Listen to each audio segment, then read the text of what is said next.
Let's be real, the Switch has so many games. Some amazing ones get buried under piles of Mushroom Kingdom and Master Sword. Today, we're digging up 10 underrated gems you probably missed, but totally shouldn't have. Grab your snacks, hidden greatness is loading. Pipistrello and the cursed Yoyo. So imagine Castlevania got hit with a sugar rush and decided to replace whips with a yo-yo. You play as a little vampire bat with a snarky attitude and a magic yo-yo that can bash enemies, swing across gaps, and do crazy trick shots. It's like if your childhood toy became your weapon of justice, with capitalism as the villain. You're not just fighting monsters, you're dodging propaganda, buying overpriced gear, and uncovering some suspiciously familiar corporate nonsense. It's weird in the best way. There's a secret ending if you refuse to spend a single coin the entire game. The game literally judges you for becoming a minimalist anti-capitalist bat. If you like games that feel like they were made on a caffeine-fueled Saturday night but somehow turn out brilliant, this one's a gem.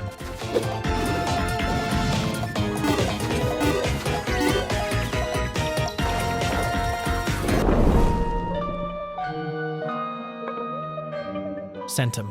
Alright, buckle up because Centum is not your average click here to solve puzzle kind of game. It throws you into this cold, eerie, hyper-surveilled facility where everything feels off.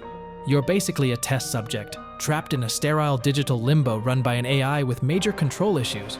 From the moment you boot it up, the game starts gaslighting you. You'll hear a calm voice giving you instructions, but then it gets creepy. The screen flickers. Doors open that shouldn't. You start getting weird messages, and you're like, wait, is this part of the story? Or is my Switch haunted?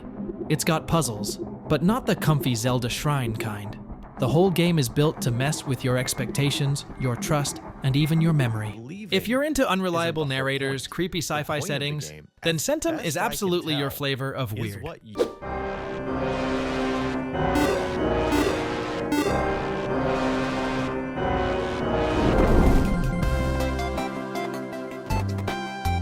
Mainframes. Imagine if Celeste, Mega Man, and your old Windows 98 desktop all got thrown into a blender and somehow made a really slick, emotionally charged platformer. That's Mainframes. You play as a tiny avatar trapped inside a broken operating system, trying to repair corrupted memories by literally platforming through desktop windows, folders, and glitched out pop-ups. The entire game world looks like someone turned a 2003 computer screen into a living, breathing playground. Instead of walls and ledges, you're jumping across file tabs, dragging windows around to create platforms, and avoiding pop-up error monsters. It's nostalgic, clever, and honestly kind of genius. But it's not just gimmicks. The movement is buttery smooth, the puzzles get mind-bendy in the best way, and the emotional story hits surprisingly hard. You're piecing together someone's lost digital life, and it slowly starts to reflect on themes like burnout, forgotten dreams, and information overload.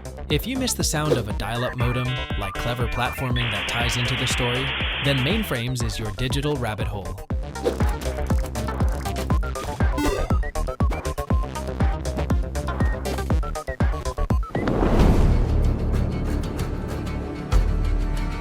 Rogue Waters. Rogue Waters is the game you get when Fire Emblem throws on an eye patch and jumps on a pirate ship.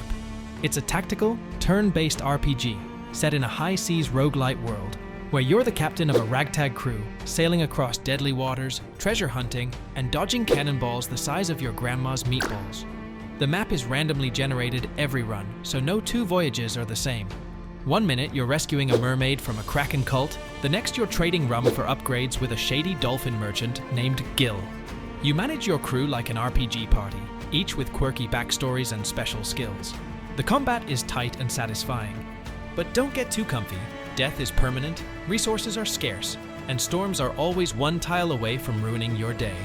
If you love strategy games with roguelike chaos, then Rogue Waters is the perfect storm of fun, challenge, and pirate-themed nonsense.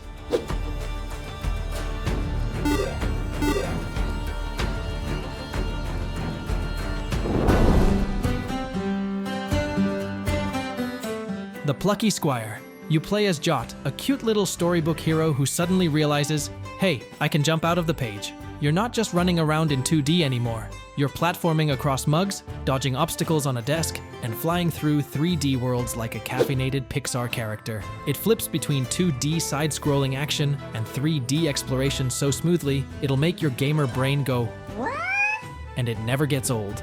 Every level throws something new at you. Top-down puzzles, bullet hell sequences, even moments that feel like a children's book gone rogue. The art style? Absolutely adorable. The tone? Wholesome but cheeky. The gameplay? Like a Nintendo fever dream. If you love when games are just ridiculously creative, then the Plucky Squire is your next charming obsession.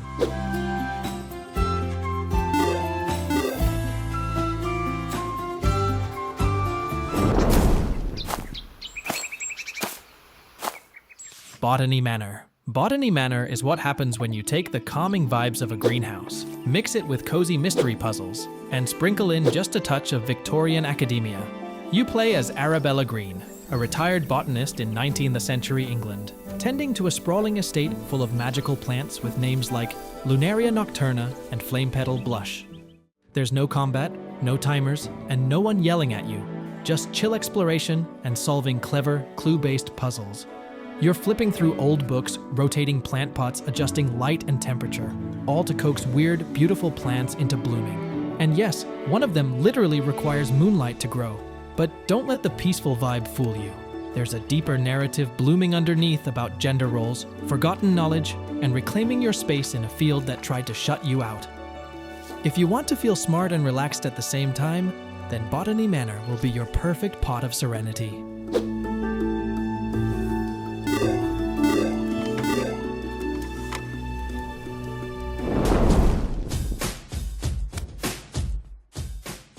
Fading Afternoon. Fading Afternoon is what you'd get if Yakuza had a baby with a retro brawler, and then that baby grew up reading sad samurai poetry. You play as Seiji Maruyama, a middle-aged ex-Yakuza who's just been released from prison. He's also terminally ill. So what do you do when your days are numbered? Beat up some punks, go fishing, take a slow walk through Osaka, pet a stray cat, reflect on your choices, and maybe punch a guy through a vending machine. It's a game about choices, regret, and violence, but not in an edgy way. It's actually deeply chill when it wants to be. You can spend time doing mundane stuff like riding a bus or watching the sunset, and then suddenly you're throwing down in a street fight like it's 1992 again. Combat is simple but super satisfying, crunchy, weighty, and raw. If you love a good old school street brawler, enjoy slow, moody storytelling with emotional depth, then Fading Afternoon is your introspective fistfight of a game.